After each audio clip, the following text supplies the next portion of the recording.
Okay, so you're running these Google ads. Where are you sending people when they click on the ad? Can you talk to us about the page that you've created and what people are seeing when they click on the ad? Yeah, so it depends on the keywords.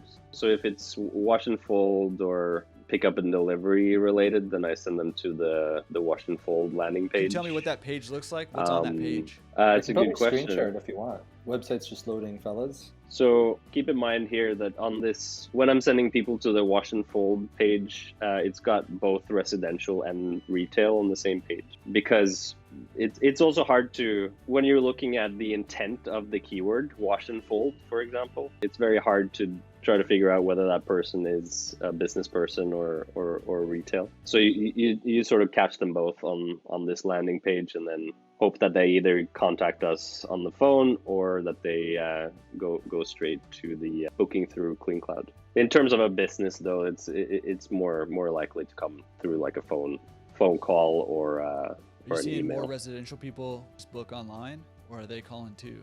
We are seeing more of them, but people still like to call in too. Yeah. We're getting a few more people that are kind of becoming regular, like almost subscription style customers, where we just go to their place every single, like every Wednesday or whatever. So I mean, I'd love to have more and more of that, because it's just that great consistent business. But this is I don't know if you guys can see it there, but that's the landing page for the wash and fold. With this link here takes you to the CleanCloud booking tool. Yeah, I mean, it looks really great. Like Lass, I think, did an incredible job with all of this. So if anybody wants to go check it out, it's guelphlaundry.ca, and they can take a look at kind of what we got going on there.